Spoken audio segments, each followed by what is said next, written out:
नमस्कार, मैं हूँ राज श्रीवास्तव। आप देख रहे हैं आर समाचार। इस समय मौजूद है, आपको बताते हैं गोपालगंज जिले में, जहाँ कोई एक ऐसी चीज़ बताते हैं कि जहाँ पे देखा जाता है कि लोगों का कहा जाता है रूह खड़ा हो जाता है। वैसी इस स्थिति में हम आपको बता ले सकते हैं कि जहाँ पे कहा जाता है कि एक हत्या हो जाती है, जहाँ पे एक बॉडी पड़ाता है, जो अज्ञात बॉडी होता है, उसको भी यहाँ तक कि कोई यहाँ तक प्रशासन हो चाहे कोई भी हो, उस बॉडी को कोई छूना नहीं चाहता है। पर वैसे एक शख्स है हमारे बीच में, जो नवीन श्रीवास्तव जी हैं, वो मौजूद है हमारे बीच में, जो यहाँ तक कि साक्षी सेवा संस्था द्वारा एक ट्रस्ट चलाया जाता है, जिसमें जो अज्ञात बॉडी होता है उन लोगों बॉडी को लेकर दाह संस्कार किया जाता है। तो यहाँ तक कि कई बार देखा जाता है कि यहाँ तक कि प्रशासन भी उस चीज़ को, या हॉस्पिटल बात करें, हॉस्पिटल से भी उस बॉडी को उठा के फेंक दिया जाता है कि उसमें कहा जाता है अज्ञात बॉडी है, तो उसको कोई ये नहीं चाहता है कि उस बॉडी का भी देह संस्कार होना चाहिए। पर ऐसा कुछ होता नहीं है, क्योंकि लोग सोचते हैं कि बॉडी को हमारा है नहीं, हमारा तो क्यों छुए उस चीज़ को। पर वैसी संस्था उड़ती है और उठ के धरती पे आती है, कहती है कि नहीं, इस काम को हम करेंगे, जिसका नाम होता है शताक्षी सेवा संस्था द्वारा, ट्रस्ट द्वारा इस काम को लिया जाता है मजबूती से। और कहा जाता है जितना भी डेड बॉडी होगा, जो भी अज्ञात होगा, या कहा जाता है कि अज्ञात बॉडी हो, या उसको कैदी जो कहना आपको कह सकते हैं कि चाहे कुछ भी उस चीज़ को कोई छुए, चाहे बॉडी को छुए चाहे ना छुए, पर हम उस चीज़ को दाह संस्कार करेंगे।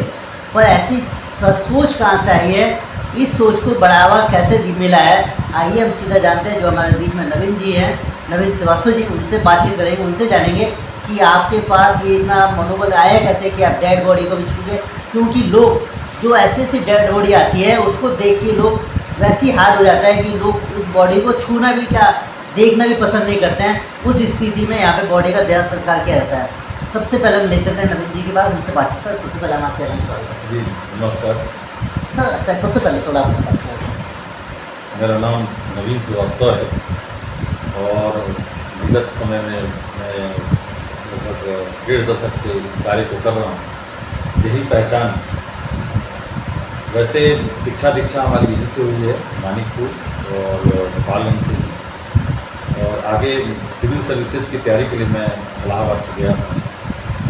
और हर चूँकि घटना के पीछे कोई ना कोई कारण होता है।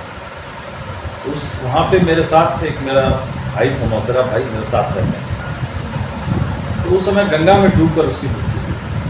उसकी मृत्यु के बाद मैं उसके शव को ढूंढने लगा। कई दिनों तक तलाशता रहा। गंगा में बहुत सारे मुझे शव मिलते थे, लेकिन वहाँ भी मैं अपना ढूंढ रहा। एक दिन जो नाव चला रहे थे, उन्होंने कहा शव के मिलने पर कि यदि ये शव आपके भाई का होता तो क्या करें। ये बहुत ही जो है एक ऐसा प्रश्न था कि अपने के परिभाषा को ही बदल वो चीज़ आपके दिल पे, सीधा दिल पे अटैक किया जाता है कि अगर ये बॉडी आपके भाई परिवार की हो, तो उस स्थिति में आप क्या करते हैं। सबसे बड़ी बात है कि अगर आप किसी अपने परिवार को लेकर अगर कहीं जा रहे हैं नदी में, अगर आपके परिवार की डूब के मौत हो जाती है, वह आपको बॉडी नहीं मिलता है, उस पीरियड में दूसरी बॉडी मिले, तो उस समय क्या कीजिएगा। सब यहाँ तक कि जो कहा गया, सबसे बड़ी बात की गई है कि जो बॉडी अज्ञात बॉडी मिल रही है, अगर वो आपके परिवार की फैमिली से हो, तो उस समय आप क्या कर सकते हैं, ये देखिए सबसे बड़ा। तो उस समय मुझे ये लगा कि ये भी जो शव है किसी का भाई होगा, ये भी किसी का बेटा होगा। तो मैं उस शव का अंतिम संस्कार वहीं फाफा पुल के नीचे में किया। उसके बाद से जो भी मुझे इस प्रकार के शव मिलते थे, उसका मैं अंतिम संस्कार नहीं करता। फिर एक समय ऐसा आया कि ये लगा कि नहीं, क्योंकि हमारे यहाँ क्या है कि माँ बाप जो है ना, तो पूरा अपना जवानी बिता देते हैं बच्चों के पालन में। और जब वो उस एज को पहुँचते हैं, उस समय अधिकांश लोग क्या होता है कि जैसे भी कंडीशन ले उनके साथ नहीं रहता। मुझे ये लगा कि नहीं, मुझे अपने माता पिता के पास रहना चाहिए। और फिर मैं गोपालगंज जा गया और यहाँ पे एक शताक्षी सिविल एकेडमी संस्था के स्थापना, और साथ ही साथ शताक्षी सेवा संस्थान की सोशल फील्ड के लिए बना। और उसके बाद से एक चीज़ ठान लिया कि जो भी लवारिस शव होगा यहाँ, उसका अंतिम संस्कार मैं जरूर करूँगा। फिर प्रशासन की अनुमति से जो भी लवारिस शव आते हैं, उसका अंतिम संस्कार उसके रीति रिवाज से मैं करना प्रारंभ किया। और इसका पराकाष्ठा जो मुझे देखने को मिला वो कोविड में देखने को मिला। कोविड में उस समय चूँकि एक एम्बुलेंस है मेरे पास, तो 183 लोगों को मैं कोविड सेंटर पहुंचाया था, 48 में जो मर गए थे उसको उनके घर पहुंचाया था, और 22 डेड बॉडी ऐसा था कि उसके परिजन उसको छोड़ गए। तो कोविड के समय में मैं एक साथ 2-2, 3-3 100 का अंतिम संस्कार किया। आज 1000 से अधिक मैं 100 का अंतिम संस्कार कर चुका हूँ। लेकिन सबसे खुशी की बात ये होती है कि मुझमें उस समय जब करता हूँ तो मुझे ये लगता है कि उसको देखने के बाद अपनापन का बोझ होता है। अब ये नहीं लगता कि मैं किसी के लिए कर रहा हूँ। और ये भारत है, यहाँ पर कुछ 100 ऐसे होते हैं जिसको कफन नसीब नहीं होता, और कुछ 100 ऐसे होते हैं जिस पर ताजमहल बन जाता है। तो मैं उन 100 का तलाश करता हूँ, और आज के भी डेट में जो इस तरह से 1000 से अधिक रिश्ते हमें मिले हैं, मैं सौभाग्यशाली मानता हूँ इस कार्य करने का अवसर मुझे प्राप्त हुआ। सर जहाँ तक कहा जाता है जो 100 को कहा जाता है जो लवाई 100 होता है, ऐसे 100 मिलते हैं जिसको कोई प्रशासन भी छूना नहीं चाहता है, तो उस चीज़ को आप कैसे छू सकते हैं, कैसे छू लेते हैं? तो आपके मन में कुछ नहीं होता है कि हम आज छू रहे हैं कि हमारे साथ कुछ हो सकता है, कि हमको रात में सपने आएंगे कि हमने इतना खराब बॉडी छुआ है, उसको लेकर कोई मन में कुछ नहीं बैठता है? देखिए ये सोच होती है, जैसे एक माँ होती है ना, तो उसका बच्चा चाहे कितना भी गंदा हो, कैसा भी हो, लेकिन उसको उठा के गले से लगा देती है।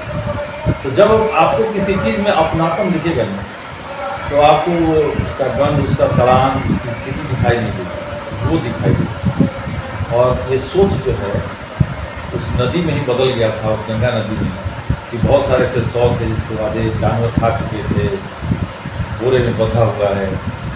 तो रिश्ते नहीं मरते हैं, आदमी का शरीर मरता है। तो जब रिश्ता मान लिया तो फिर कैसा है ये मतलब नहीं रखता। मतलब ये रखता है कि हमारा उससे एक रिश्ता है, हम उसके वारिस बनने का सौभाग्य मिला, यही हमारी बड़ी बात है। तो सर उसको तो कहा जाए कि हम जलाद, पूरा जलाद बन चुके हैं उसके लिए। नहीं, ये शब्द नहीं कर सकते। उसके लिए हम यही कह सकते हैं कि हमको ये सौभाग्य है कि किसी के लिए अगर हमको उस समय एक अवसर मिलता है कि उसके अंतिम संस्कार में, क्योंकि मानव के 16 संस्कार, और इसमें सबसे प्रमुख उसका माना जाता है अंतिम संस्कार। तो 4 कांधे की जगह अगर एक ही कांधा मिलता है और किसी की मुक्ति के लिए एक आदमी उसमें कारक बनता है, तो हम उसके लिए तो बहुत बड़ा मैं आभारी हूँ ईश्वर का, और इससे बड़ा क्या हो सकता है। सर एक बात और कहेंगे कि जैसे कि आप डेड बॉडी को अंतिम संस्कार करते हैं, तो क्या आपने कभी सोचा है कि शताक्षी सेवा संस्था द्वारा एक शमशान घाट भी बनाना चाहिए? देखिए हर गांव के पास एक शमशान है, और घाट नहीं, जो घाट है ना उसकी स्थिति बदलनी चाहिए। क्योंकि सबसे जब अंतिम गति किसी व्यक्ति की होती है ना, तो सबसे ज़्यादा एक गांव के पास 2-3 ही चीज़ सार्वजनिक स्थान है। एक उसका कब्रिस्तान, एक उसका कोई न कोई देवालय है, एक न कोई विद्यालय है, या कोई न कोई नदी का किनारा है। आप इस तीनों जगहों को जाकर देख लीजिए, शमशान की स्थिति देख लीजिए किस स्थिति में है। नदी का किनारा देख लीजिए किसी गांव के पास है, उसकी स्थिति देख लीजिए। उसका रख रखाव बेहतर होना चाहिए, नया नहीं होना चाहिए, उसका रख रखाव बेहतर होना चाहिए। क्योंकि इतने सारे, अगर हमारा ये गाँव का इलाका है तो इतने सारे लोगों का एक जगह जाने का, अलग अलग कोख से आए हैं लेकिन जाएंगे एक जगह से, तो वो जगह तो सुंदर होना चाहिए, साफ होना चाहिए, ऐसा लगे कि यहाँ से अंतिम गति हुई है, तो हम कभी भी जाकर वहाँ बैठ सकते हैं, तो याद कर सकते हैं। इसलिए उसमें बदलाव होना चाहिए, नया बनाने की तो कोई जरूरत नहीं है, उसका मेंटेनेंस होना चाहिए। सर यहाँ तक देखा जाता है कि आपके संस्था के द्वारा 2-4 कार्य और आप बेहतर कर रहे हैं। देखिए जो भी कार्य हुए ना उसके पीछे कोई ना कोई कारण है। बाढ़ आया हुआ था, बंदे पर हज़ारों लोग शरण लेते हैं, हर साल बाढ़ आती है। उस समय एक महिला थी जो प्रेग्नेंट थी, रात के 8 बजे रहे, बारिश बहुत तेज हो रही थी। उसी समय उसको लेबर पेन होने लगा। उनको कई लोगों को फ़ोन किया कि एक साधन मिल जाए तो उनको हॉस्पिटल पहुंचा सकते, साधन नहीं मिला। अंत उसने एक लड़के को जन्म दिया। बारिश की वजह से लड़का जो है 3 घंटे में मर गया, उसके सदमे से वो माँ मर गई। तो मुझे लगा कि इतना बड़ा इलाका है गाँव, एक छोटा सा कोई भी ओकेजन तय करता है सार्वजनिक, तो उसमें लाखों रुपये इकट्ठा हो जाते हैं, खर्च हो जाते हैं। लेकिन अगर हर पंचायत अगर अपने लिए चाहे गांव एक पुराना एम्बुलेंस से खरीद ले, बहुत लोगों की जान बच सकती है। तो इस सोच के हिसाब से मैंने फिर एक पुरानी एम्बुलेंस खरीदी, और पुराने एम्बुलेंस के साथ आज भी एम्बुलेंस जो है आपको 6 साल के अंदर में मुझे लगता है कि हज़ारों आदमी के लिए काम आई है। इसमें सैकड़ों लोगों की जान जरूर बची हुई है इस एम्बुलेंस की वजह से। हर चीज़ को आप सरकार पर नहीं डाल सकते, कुछ आप स्वयं समाज से कर सकते हैं। जो समाज आपको इतना दिया है, फिर उस समाज को लौटाए क्या है, और लौटा रहे हैं तो सिर्फ नाम के लिए, ये भी अच्छी बात है। लौटा दीजिए तो देखिए अपने आप आपको समाज अपनी जगह पर। तो आपको बता दें कि यहाँ पे जो नवीन श्रीवास्तव जी हैं, उनके द्वारा एक बेहतर काम किया जाता है। और यहाँ तक कि लोग कहते हैं कि खाली आसमान में काम होता है, आसमान में काम नहीं होता है, यहाँ तक कि धरातल से काम करते हैं। और आज शताक्षी सेवा संस्था के द्वारा इतना बेहतर काम किया जा रहा है कि यहाँ तक लवारिस को सबको अंतिम संस्कार किया जाता है यहाँ पे। और आपको बता दें कि यहाँ पे कुछ ये भी कहा जाता है कि जो यहाँ पे जो विद्यालय निःशुल्क बच्चों को शिक्षा भी दी जाती है, और यहाँ तक कि जो गरीब होते हैं उनको फ्री निःशुल्क में से भोजन भी कराया जाता है, उसको घर तक पहुँचाया जाता है। ये आपको हम नेक्स्ट वीडियो में ले चलेंगे। नेक्स्ट वीडियो हमको स्कूल भी दिखाएंगे, और जो भोजन बनता है अन्नपूर्णा द्वारा, शताक्षी अन्नपूर्णा द्वारा, केंद्र निकेतन द्वारा, वो भी आपको नेक्स्ट वीडियो में लेकर दिखाएंगे। तब तक आप हमारे साथ बने रहिए। आप देख रहे हैं आज समाचार। धन्यवाद।